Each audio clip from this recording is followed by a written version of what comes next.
కృష్ణా జలాలపై సర్వోన్నత మండలి సమావేశంలో పట్టిసీమ ఎత్తిపోతల సహా 4 ప్రధాన అంశాలపై చర్చించాలని రాష్ట్ర ప్రభుత్వం కేంద్రం దృష్టికి తీసుకెళ్లింది. ఈ మేరకు కేంద్ర మంత్రి ఉమాభారతికి లేఖ సమర్పించిన మంత్రి హరీష్ రావు ఆంధ్రప్రదేశ్ నీటి వినియోగంపై ఫిర్యాదు చేశారు.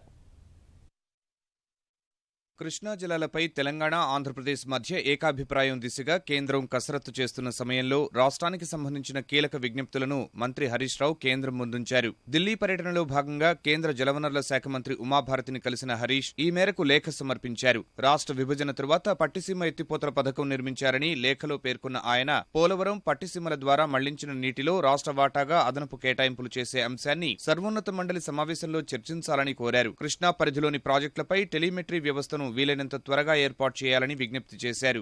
అపెక్స్ కమిటీలో మన రాష్ట్రానికి సంబంధించినటువంటి కొన్ని అంశాలను కూడా ఎజెండాలో పెట్టాలని ఇప్పటికే గౌరవ ముఖ్యమంత్రి కేసీఆర్ గారు ఉమాభారతి గారికి లేఖ రాయడం జరిగింది. పట్టిసీమ ప్రాజెక్ట్ ద్వారా మరి తెలంగాణకు రావాల్సిన నీటి వాటా నిర్ణయించేటువంటి విషయంలో కానీ, పోలవరం ప్రాజెక్టులో భాగంగా అవార్డు ప్రకారంగా తెలంగాణకు రాష్ట్రానికి రావాల్సినటువంటి వాటాను కూడా నిర్ణయించాల్సిన అవసరం గురించి, మరి అదేవిధంగా కృష్ణా నదిలో శ్రీశైలం నుంచి పోతిరెడ్డిపాడు ద్వారా ఆంధ్రప్రదేశ్ ప్రభుత్వం వాడుకుంటున్న నీరు ఎక్కువగా ఉంది, లెక్కల్లో చూపిస్తున్న నీరు చాలా తక్కువగా ఉంది. సో దీనిని పూర్తి స్థాయిలో చెక్ చేయడానికి వెంటనే తెలంగాణ ఇంజనీర్లను ఆంధ్రప్రదేశ్లో, ఆంధ్రప్రదేశ్ ఇంజనీర్లను తెలంగాణలో కూడా పెట్టి 2 రాష్ట్రాలకు సంబంధించిన ఇంజనీర్లు 2 చోట్ల ఉండి ఒక జాయింట్ మానిటరింగ్ కమిటీని ఏర్పాటు చేసే దిశగా కృష్ణా రివర్ మేనేజ్మెంట్ బోర్డును వెంటనే ఆదేశించాలని చెప్పి శ్రీ ఉమాభారతి గారిని కోరడం జరిగింది. అనంతరం కేంద్ర వ్యవసాయ మంత్రి రాధామోహన్ సింగ్ ను కలిసి మంత్రి హరీష్ పెసరు పంటకు మద్దతు ధర, ప్రోత్సాహకం అందించాలని కోరారు. రాష్ట్రంలో పెసరు పంట మార్కెట్కి వస్తూ ఉంది.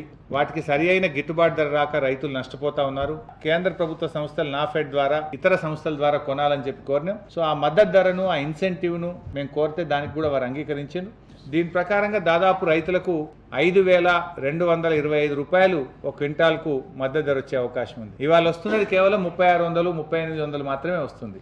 ఆ తరువాత కేంద్ర మంత్రి నిర్మలా సీతారామన్తో భేటీ అయిన హరీష్ రావు రాష్ట్రంలో నిర్మించనున్న 5 శీతల గిడ్డంగులకు 65.41 కోట్లు ఇవ్వాలని విన్నవించారు. కేంద్ర రవాణా శాఖ మంత్రి నితిన్ గడ్కరీని కలిసి రాష్ట్ర పరిధిలోని ముంబై జాతీయ రహదారి మరమ్మతులకు నిధులు విడుదల చేయాలని మంత్రి హరీష్ విజ్ఞప్తి చేశారు.